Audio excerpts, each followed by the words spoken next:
coming, the sun's zooming in, meltdown expected, the wheat is good there, engines stop running, but I have no fear, 'cause London is drowning. Hello everybody and welcome to the By the Minute Arsenal podcast. It's another one where we can do it after 2 wins, which is jolly exciting. I believe that's 6 wins in a row in all competitions, but it's a shame that not all the competitions actually matter anymore, but never mind. A win's a win and we will discuss them both. I am Matt H. I'm glad to say we also have the usual other pairings, so hello Pete. Hi Matt, I've made it through my first day back at work after a week off, and although I'm not really very well prepared for tonight, I am at least here. You're at least here, which I'm sure we can make some joke about well preparedness in Arsenal, but we won't. We'll rise above that. I don't know how prepared he is, but we also have Matt V. Hello, Matt. Hello. Yeah, it's going good. Us keep winning these games. I don't think it was a coincidence that we seem to be playing only home games at the moment. I can't remember the last time we played away, but long may it continue. Well, unfortunately, that comes to a shuddering jolt with a trip to. I'm going to make some kind of godforsaken northern cold hellhole joke. And CSK Moscow, because the other away game is Newcastle, but that may not go down very well. So again, I'll rise above the temptation. Let's go. Let's talk. Talking of CSK, then let's do these 2 games we played last week in chronological order, and I say both wins, and particularly this first one, a rather good win as it turned out. It was the quarter-final of the Europa League, of course. We were at home to CSK Moscow, and I think we thought this could be a tricky tie, and it looked a bit tricky after 15 minutes or so when it was 1-1, but Arsenal ended up winning 4-1. In fact, it was 4-1 after 35 minutes, and that was that. Job obviously not done. We've got the second leg to look forward to this week, and we'll come on to that later on. But overall, I think to summarise very quickly, a pretty good result. We'll start with the team news as ever. I mean, there were obviously some changes, and we had Czech in goal was one of the things that was noted. Where should we start with this? Matt, would you like to say anything about the team, about the lineup, about any of those issues? Yeah, team was pretty much as we expected. I know Sweden missed out through injury, but either way, I think I was pretty glad Czech started. I know we usually do the cup keeper things, but I think considering this is now our most important competition, we should probably just play our first choice keeper. And then I was interested to see how the midfield would work, because recently we've been playing Wilshere a lot more advanced in a sort of number 10 role, so I was interested to see how that would go, as well as Ramsey and Xhaka in midfield, and it was good to see Koscielny back in the centre of defence. So yeah, it was a strong team, and probably as strong as we could have put out. Yeah, Pete and I were both at this game, and before the game we were guessing the starting 11. I think we knew it was going to be Czech. I think I got one wrong. I thought I wasn't sure Wilshere would be starting, but he did. Iwobi was the one I got wrong with that. Pete, any thoughts on that 11? I mean, I think as we demonstrated on the night, it was pretty much what we expected. The Czech thing's interesting, isn't it? He's now. It's almost like this competition has now become the first choice competition rather than him become the first choice keeper. If you see what I mean? This is now first choice. There's an implicit acceptance almost. There is, other than we still don't know. Well, it looks from this weekend as if Ospina is injured and this wasn't just a swap. So, or he's just really got annoyed at being dropped from the Europa League games and has decided he's not going to play. But it does look like he is injured. So, who knows? Maybe when he recovers, he'll be back in. Maybe. Well, it'll be interesting to see. Yeah, I think certainly you make a good point, of course, because of what happened at the weekend. But we'll see how that plays out. Well, let's just get into it then. The first half, as I say, 5 goals by the 35th minute. Arsenal, luckily, with 80% of them. Where should we start with this? Well, let's start with the first 15 minutes. So 1-1 in that first 15 minutes. We get off to a good start through Ramsey after 9 minutes, but then a rather soft free kick, I thought. I mean, and this is my view from inside the stadium. Gives CSK a chance to equalise, which they duly take. Matt, what were you thinking at 1-1? I must admit, I was a little concerned at 1-1. What were your thoughts about that and the goals? Well, yeah, pretty similar. It was absolute chaos to start to the game. We looked really good going forward, but we looked like we had no idea what we were doing defensively. Ramsey, a great goal, his first one. He started really well. I think it was before that he scored when it was offside as well. We looked to be really fluid going forward, which was positive. But as soon as they got the ball, and particularly Musa, who just seemed to have pace and not much else, the defence was a real issue. And as you said, they scored their free kick. I think it was a bit of a stupid foul to give away. There was no real need. But it's a great free kick. Don't think we can blame Czech for that at all. But then once that went in, I think that Musa had a chance soon after that for them to make it 2-1. And I'm starting to fear the worst, because as good as we did look going forward, the defence is such an issue, especially on the counter-attack. Our midfield just didn't seem to exist. So whenever they won the ball, they were pretty much just running at our defence, and there was so much space. I think somebody on Twitter described it as a basketball match, and it was pretty similar to that, in the sense that it was just end to end. We'll attack and then you'll attack. And luckily we got the better of that sort of shootout, but it was a pretty risky game to play. There was plenty of action, should we say, certainly in that first 45 minutes. Well, Pete, your thoughts, if you like, on let's move things along a bit. Your thoughts on those goals, but also let's look at the penalty that Lacazette put in to give Arsenal the lead. If you've any thoughts on any of that sort of first 22 minutes by that point. Well, it was quite amusing to see Moscow give it away, wasn't it? That penalty was hilarious. It was how anyone thinks they can get away with that, just running into another player in the penalty area and barging them off the ball. And knocking them to the ground. Very strange indeed. When we were all feeling a bit nervous, probably, after it had gone 1-1, it was fantastic to see us get awarded a penalty that easily. And I think we'd deserved it. We'd got onto the front foot after the setback of the equaliser, and so it was deserved. But it was, just an unbelievable piece of madness by the Moscow defender, wasn't it? It wasn't really due to anything Arsenal had done.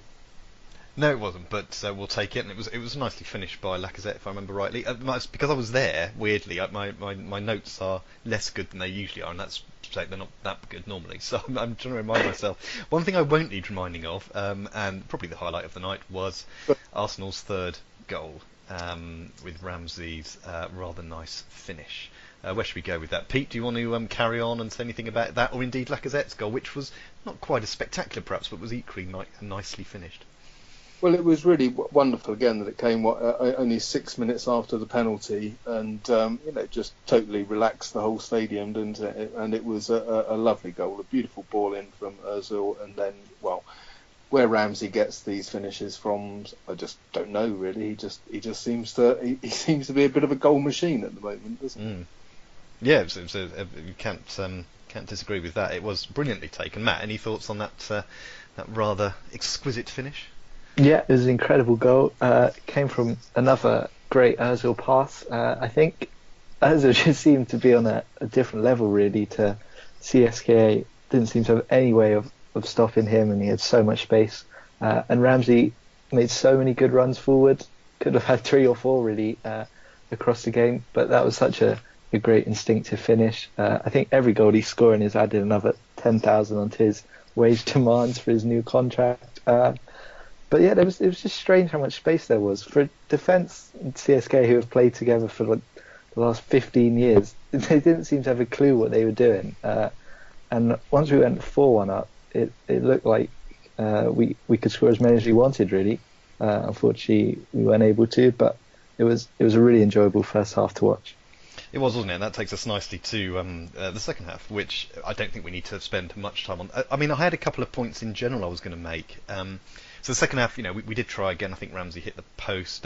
There were other chances, but ultimately we seemed to slightly settle for the 4-1. I don't recall Moscow offering very much. The one thing I did think about Moscow is they obviously watched Milan with all their chances shooting quite wildly and thought, yeah, we'll have a go at that, because I thought they were really quite poor once they got in front of goal. And they did get in front of goal plenty, but they were quite often high and wide and not so handsome. The other point I wanted to make, and I don't know if this came across on the telly particularly well, and I don't know if it was just me, but being at the game, which first time I've been for months, I've actually been at the stadium when it happened, the frustration that seemed to grow the moment Wilshere touched the ball, or more to the point, the moment Wilshere didn't do anything with the ball. And I was very interested in this, but I'll come to Pete with this one actually, because obviously he's there every week.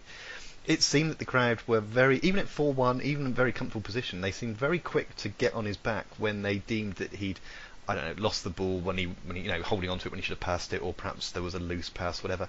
Am I imagining it, or does he seem to get a bit more stick than maybe some of the other players? Pete, do you have any views on that from your experience?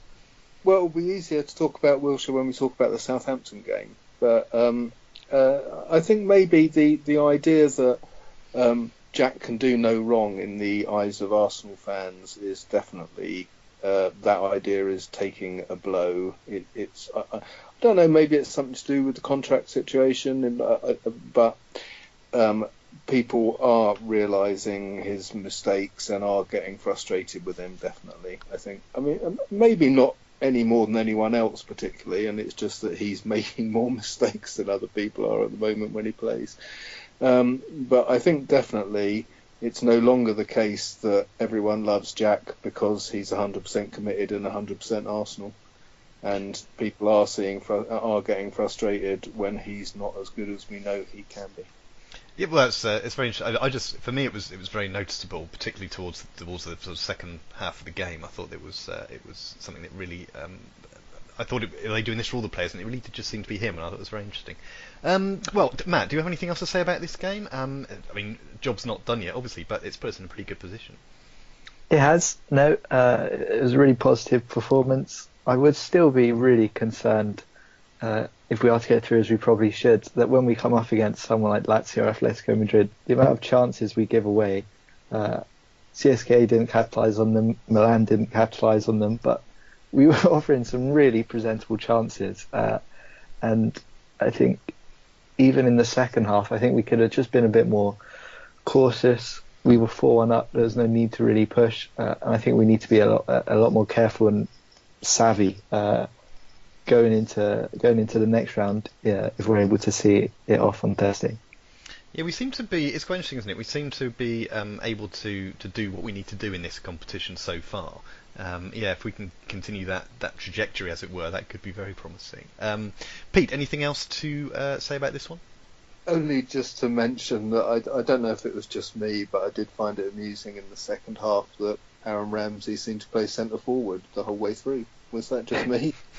I mean, I'm sure I know he was chasing a hat-trick, but it did seem very hard. He just said, I'm going to play centre forward, you lot can go wherever you want. And I think actually he might have been better off to just play his natural game. You know, he'd got 2 goals that way in the first half, and maybe he'd have been better off to just do his normal thing. But he was a little too over-exuberant, I thought. Interesting. And be interesting to see how that plays out over the last few games of the season, if that kind of thing keeps happening. We should just mention Matt's sacrifice. He was invited to a party on Thursday evening and didn't turn up to did you wait till the game had completely finished and then wander along? Or? I did. See, that's made me think two things. Well, 2 things. Yes, A, fantastic for watching all of the game, and B, the idea of me turning up to a party gone 10 o'clock these days, maybe it's an age thing. I'd be happily, considering bedtime by then. So you have the advantage of youth over us. Pete, would you turn up at a party at 10 o'clock now? No, I'd leave at 10. There we go. See, so I don't. In case anyone was confused that me and Pete were cool, I think we clarified that's very much not the case now. Yeah. Not that was a particular doubt anyway. Right. Well, the state of the first half, the way it was going, I thought it was going to finish about 10-3, so I didn't want to miss anything. Well, this is true, isn't it? I mean, there was certainly a commitment. I can understand the commitment there, given the way things were going. Well, we'll come on in a bit to the second leg, and any thoughts on that. But first of all, let's have a quick detour back into the.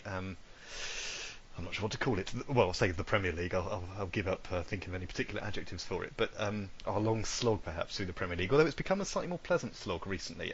Played Southampton yesterday, a Sunday afternoon kick-off. My hopes were not high for excitement, but it turned out to be somewhat eventful. Arsenal winning 3-2 in the end. Lots of changes in the team. The thing I wanted to mention, actually, rather than to talk about the team changes particularly, was, of course, Mkhitaryan's injury after Thursday. Now, it kept him out of this game, and it seems like it might be keeping him out for quite a while. Matt, do you any thoughts on how that might affect things? Yeah, it's a real shame. I think it'll now just be a case of a straight swap between one of Welbeck or Iwobi, probably, especially in the Europa League. In the Premier League, it doesn't really matter. It might give more chances to someone like Reece Nelson, so I think it's fine. But in the Europa League, I think it now means one of Welbeck or Iwobi will have a real chance. And I don't think that's necessarily a bad thing. They've actually both been in pretty decent form recently, so not too bad, no. But a real shame, because when he has played, and particularly in the league with Aubameyang, they've looked really good together. So yeah, a shame, and hopefully we do see him again before the end of the season. It would be nice, but yeah, I think the point you make about how the impact it'll have on the league is interesting, and yeah, I think we appreciate that it's probably not going to matter that much. But it would of course be good to see him back, and because the partnership with Aubameyang is looking quite potent. Pete, I will mention one thing, because obviously you're a regular sort of League Cup goer, so must have been pleased to see Reece Nelson make his full. I think this is his debut for Arsenal, if I've got that right, or certainly his Premier League debut. His first Premier League debut. Yeah, sorry, that's what I meant. Yeah, it was nice to see, and I'm glad that we're taking the Premier League with. We're treating it with the respect it deserves at this point, at least, and if you ask me. I've said for a long time now I'd be happy if we drifted out to 7th place, but people seem to be getting excited now that we could possibly finish against Chelsea, so I'll finish above Chelsea. I read something earlier suggesting 7th place will still get you into the Europa League next year. Yeah, there you go. So we're going to have to try really hard not to be in it. So I think we've left it too late to be overtaken to go into 8th, but it's just worth noting. I mean, it's something to do with whichever team is likely to win the FA Cup is likely to come from the top 4. It's something to do with that. I can't be bothered to work out the maths, but we looks like, despite our best efforts, we're not going to avoid the Europa League, unless of course we win it, which is a weird thing. I think we've said this before. The only way you can avoid a competition is by winning it, and then you get into something else instead, which is somewhat odd. Anyway, I think with this game, the easiest way to do it is to look at each goal in turn, because there was a little stories around all of them. Southampton took the lead. Shane Long, who apparently hasn't scored for about 500 years, nipped in to an opportunity that was Mustafi and Cech were dithering, is the word I've put down. Mustafi seems to have taken the blame for this. I'm not one to disagree with public opinion on that. Matt, any thoughts on this? I mean, you talked about the defence from the other game. Yeah, I mean, I know we don't care as fans about the Premier League, but it would be nice if the defenders showed that they did care a bit. It was first for the cross to get in from that angle was pretty poor defending, but it just sort of trickled, and Mustafi just stared at the ball, and then had the audacity to turn around and start giving Cech abuse. I think he's lucky it was someone as calm as Cech in goal. If he'd have done that to a keeper like Jens Lehmann, I think he'd have been on a stretcher. But it was just awful defending. Long did well to nip in, but yeah, it was dreadful defending. Mustafi had one of those games. He has like a really, really good game where we all think, oh, that's what you can do once every 2 months. But in between, just so many errors. I don't think he's consistent enough. I think Chambers probably suffers playing against someone as erratic as that. In the league, I'd rather we just played Rob Holding, to be honest. Really good last year when he came in. I think he deserves the minutes and just save Mustafi for the Europa League if we have. But yeah, it was a really poor goal, and it was a slow start. I don't think we see how quickly we start in the Europa League, and you compare that to the Premier League. I think the players are well aware of where the priorities are at the moment, and they're showing they're not hugely up to the Premier League. That's sort of the problem, isn't it? When you've set that out, and we're talking about it in exactly that way. The Premier League, we're just sort of pootling along in that, and you wonder how much that has an effect when you see a goal like that, which was somewhat disappointing, shall we say?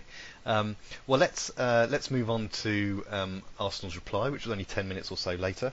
Aubameyang got on the end of quite a nice move. Iwobi, Welbeck, all involved, and we'll talk about Welbeck, I'm sure, imminently. Pete, any thoughts on either of those two opening goals? You may want to throw in your bit on the defensiveness. I won't. No, I think Matt said it all about Mustafi, really. I mean, I just laugh every time I think about it. You can laugh now. All right. Well, anything on the Arsenal opener then? Poor chap. As I quite agree. Bring in Rob Holding as much as possible across the board, just because he's Rob Holding and we love him. Yes. And I'll poster boy from last year, basically. If he does anything as stupid as that, we'll forgive him for being young and naive. Mustafi will just laugh at. In fact, the chap I went with, one of the chaps that we had as guests this weekend, he turned around at that point in time and said, "Who was that? Who was the defender there?" I said, "Mustafi," and he said, "He's got to go, hasn't he?"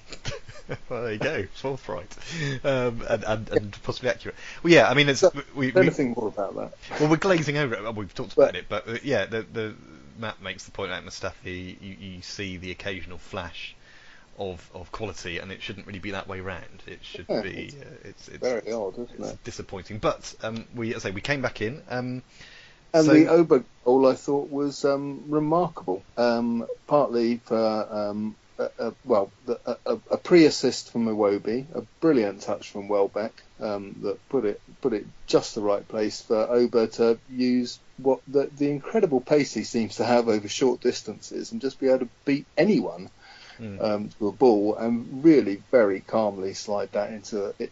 It wasn't. It may have looked a bit hurried, but it wasn't. It was just brilliant. It's just a marvellous finish from. And when it gets you back into a game that you've gone down in a goal against Shane Long from, it's just marvellous. It is, and it got better because by half-time we were 2-1 up. Now, the goal and I think we've used this word before, I thought it was Welbeckian, in as much as, Welbeck scored it.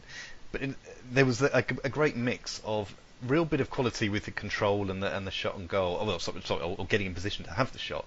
But then it took a huge deflection, and to me that just seemed such a Welbeck thing. He doesn't seem to score a nice, neat finish a la Aubameyang, as it were. There's always something else going on. In this case, the deflection worked for him, and of course, later on there was some more interesting stuff from him. Matt, any? I mean, it's nice to see him on the score sheet. It was. Any thoughts on that? Going in at half-time 2-1 up, or that particular finish? Yeah, it was a strange goal. It was another good ball from Iwobi to put him in. As I said, Iwobi had a good game. I think he's a lot better when Ozil isn't playing, because they're both pretty similar in the way they try and float around. It's just when Welbeck runs, I just feel any second he could step on the ball and trip over it. He doesn't ever look in any control, but he sort of bundled his way into some space. And at first, I thought he had just rifled it into the top corner. And I was almost relieved when I saw it as a deflection. That's the Welbeck we all know. But no, it was a good goal. He did well to beat his man and get the shot away. And as you said, we'll come on to the little 5-minute episode he had at the end of the game. He's just such a strange player, but the chaos he sees does put off. So. Yeah, well, yes. So we lost you a bit there, but we lost you a bit there. But I think we got the gist. He's just. It's like Sonogo and his ability to confuse everyone with when he had the ball. You don't really quite knew what he was going to do next. I told Danny you said that. Well, he's like Sonogo, or just yeah. That's fair enough. Where do we go next? Oh, well, Pete wouldn't have heard this because it was on the TV, but Charlie Austin came on for Southampton after 72 minutes, and they were saying on the TV what a good scoring record he has against Arsenal. Well, he didn't wait long, did he, to make it bring things back level. And of course, we should say Southampton are battling for a place in the Premier League, or to keep their place in the Premier League. They are in the relegation zone, and are still in there, of course, after this defeat. But Pete, that was at your end, that goal, if I'm not mistaken. He didn't. It was just one of those things. Was it just one of those that we just didn't get rid of it, did we? And he pounced to make it level. Yeah, he didn't really have to do anything to score it, did he? Just sauntered around the box until someone put it into him, and no one could be bothered to make a tackle to stop it coming in. I can't remember even who played it into him, but it was a pretty appalling piece of defending from my memory. And it didn't really have the element of comedy either, which the first one did. No, it was just inept. Exactly. It was just like when no one could really be bothered anymore. Pretty horrendous. But then again, Charlie Austin always scores against us. I didn't see why. He was very, very happy. Has he been out injured for a long time? I know they're scrapping down the end of the table, and it was away from home, and it was an equalising goal. But he seemed to be. I didn't know if maybe he'd been out for a long time, and that's why he was so utterly thrilled, or if he just loved scoring against Arsenal that much. I don't know. He's a striker. He should just like scoring. But I have not seen enough of his celebrations to compare and contrast. So perhaps that's a problem. I don't know. Perhaps someone can tell us. Someone who did like scoring. And we'll get in now to the Welbeck 5 minutes. So it's 2-2, and Arsenal do. The crowd are starting to stand up for it. They're pushing for a win. They've sort of woken up after their Sunday lunches. He missed. He missed after a cross when it looked easy to score. I think he should have sort of gone with it with his head. Although I've of course got the benefit of hindsight, and it looked like the typical Welbeck performance, for want of a better phrase. But within seconds, there he was, getting on the end of a good cross from, I think it was Iwobi, wasn't it, to make it 3-2. Matt, your thoughts on those? I was going to say 5 minutes. I didn't think it was even 5 minutes, was it? It was only a couple. Yeah. I mean, the miss, Wilshere did really well. One of the good things he did to keep it back in play, and it just seemed so unnatural. It was about thigh high, but he sort of wafted a leg at it, got nowhere near the goal. And I think that was a standard Welbeck finish. But then an even more standard Welbeck style, Iwobi dinked one up, and he sort of bundled everyone out the way of his header. It was a pretty good finish, actually, to get his second goal, which is a shame. That's now twice in a couple of weeks. He could have had a hat-trick if his finish was a bit more clinical, but it was the goal I say we needed. I don't think anyone would have particularly cared if we drew the game rather than won it, but it was nice to win. And at that point, I thought we might go on and Southampton would collapse, but as it was, all the most exciting drama was still to come. It was, and we'll go to Pete for that, just to give him a chance. Pete, you can say anything like Welbeck if you like, but something about Welbeck. Oh, go on. I thought he was great throughout the whole game, and yeah, he is Welbeckian, and he will, he'll only score when he probably doesn't really mean to, or something weird will happen. But and the miss was appalling. In fact, if he'd left it, Lacazette could have knocked it in at the far post. Don't touch it; it'll be fine. But I just thought he was brilliant the whole game. I just think, and I love him. Basically, he just works so hard, and he makes things happen, And when he scores, I just feel brilliant for him. He's just such a good guy, and I do hope he doesn't leave us, because I just think he's great. He's a great guy to have around. And he works so. Defensively, he's brilliant for us as well, and just a generally top guy. And I'm really thrilled when he puts in a man of the match performance like that, even if it's not particularly man of the matchy. Yeah, and I agree with all of that. I was quite endeared with his comments today in the press, where he said, he didn't mean to miss it, which I like that sort of. It's a very obvious thing to say, but I like that he came out and said that today. There was some. Sorry, go on, Pete. Can we quickly mention that Shane Long's offside goal? If you like, please carry. Just marvellous, because I'm never happy when I see Shane Long score, which it's been a long time, but particularly not against us. And before the Welbeck miss, he could have put them in ahead, but it was ruled out for offside, and I still don't really know why. Have you seen this? Yes, but I'm afraid my memory is letting me down in terms of the details. But you would have been in a good position for it. And I still don't really know why it was offside, but it was, again, just a wonderful moment when we all thought he had scored and put them in front, and only to see the linesman waving his flag. Well, they're always enjoyable when they're chalked up. Matt, you mentioned the excitement was to come. Would you like to do a little bit on the handbags in the last couple of minutes? Yeah, Wilshere decided he was going to contribute in the way he does. I think this is why fans get annoyed, because his contributions seem to be recently limited to just these pretty pointless shows of passion. Dragged the guy back, ripping his shirt when there was not particularly any need.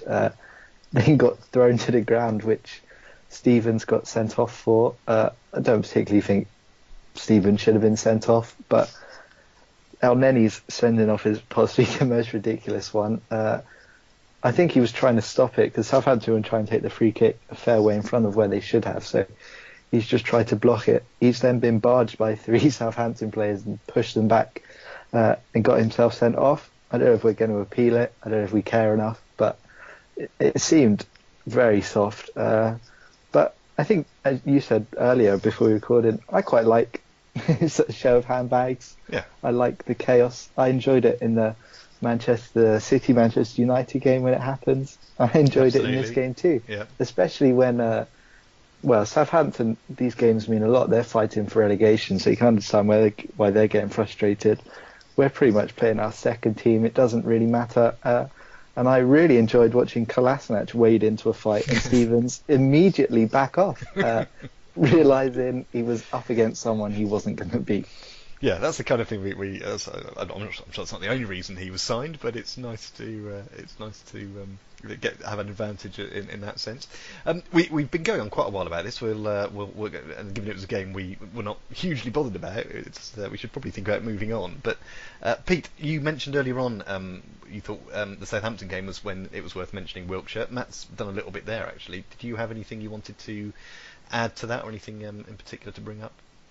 No, only that it was odd, wasn't it? It was a sort of narky little performance of no real interest other than to see him. I don't know what he was up to really. He just seemed to come on feeling very narky.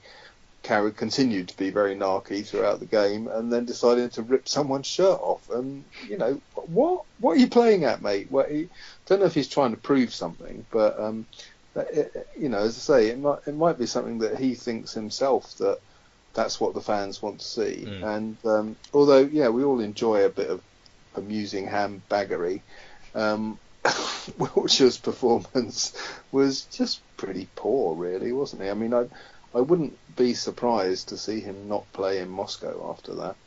It just all seemed a bit pointless. His whole presence throughout any time he spent on the pitch was just a bit pointless, really. Well, you mentioned Moscow, so we'll beautifully move into that in a second. We do have to quickly look at the Premier League table. Now, we did allude to this earlier. Arsenal are now only 3 points behind Chelsea, so could move from sort of meaningless 6th into meaningless 5th. Burnley would won again, if I remember rightly, on the Saturday, so we stay 5 points ahead of them with that win over Southampton. We've only got 6 games left, of course, in the Premier League, and we will, of course, come on to that again in a second when we do our previews. At the bottom, just in case people are interested, it did put Southampton in a tricky position. They're 3 points behind Palace, and Palace are in the last safe spot, although Southampton do have a game in hand. But they're on a pretty dismal run of form, as are Stoke, of course, and we can continue to celebrate. We don't have to celebrate Spurs winning, but we can celebrate Stoke losing. So as Stoke inch ever closer to that trapdoor, which is we're taking our joy where we can get it this season. Right, to the prediction league. Now, we all predicted wins in those 2 games, which is very optimistic of us, so we all get a point because none of us got the score exactly right. We look ahead now then to the games this week. So 2 games which we'll get through very quickly. Away to Moscow on Thursday night. That's an 8 o'clock kickoff our time, which I read is actually 10 o'clock local time, which seems mad to me, but there we are. I will hear from one of you two first. Let's hear from Pete first. Would you like to give us a line and your prediction, please? Keep it as brief as you like. Well, I think we're going to make it as entertaining as we've made all our last few games. So that probably means giving Moscow a bit of a chance, but then also playing pretty well and scoring a couple of goals at least. So, I don't know, 2-2. 2-2, okay. Matt, what do you think for this one? No, I agree. As much as I'd love us to go out there and just be professional and solid and see it off easily, I don't think we're capable. But I think we'll definitely score, so that leaves them needing 4 to send it to extra time or 5 to win. Ideally, we'll start well and get an early goal so that we do win it, rather than them going 2-0 up and us being nervous. But we've rested most of our players. I don't think the fact they're at home is going to suddenly give them the ability to defend. So I will go 2-1 Arsenal. 2-1 Arsenal. Whoops, I put 23-1 there in the spreadsheet. That's Optimistic. And have a word with the betting syndicates if that happens. so 2-1 for Arsenal. I'm going to go for 1-1 on the basis I think, and I, in a way hope, of course, given we want Arsenal to get through this. I think I think it might be a bit of a damp squib. Basically, I think we either they might score first and go for it, and then we'll get one back, and then that'll sort of kill it off because, like you say, they'll need so many goals. Or we may even get one early, and then they perhaps get one back later on. But again, it's an uphill battle. So I'm sort of vaguely along Pete's lines, but I'm not particularly expecting an exciting game. So 1-1, which will be absolutely fine as far as I'm concerned. I'll be happy with that.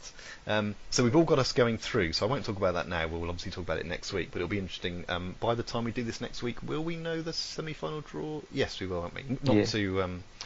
Not to tempt fate, but should we be successful, we'll know the semi-final draw, so we can have a proper chin mag about that next week. So that leaves the one more game to discuss, which is away to Newcastle. We actually have 4 away games left of our 6. Of our 6 league games. 4 of them are away, so this is the first one. Newcastle away. Let's start with Matt then for this one. Newcastle looking reasonably safe in terms of their league position. What do we think might happen here?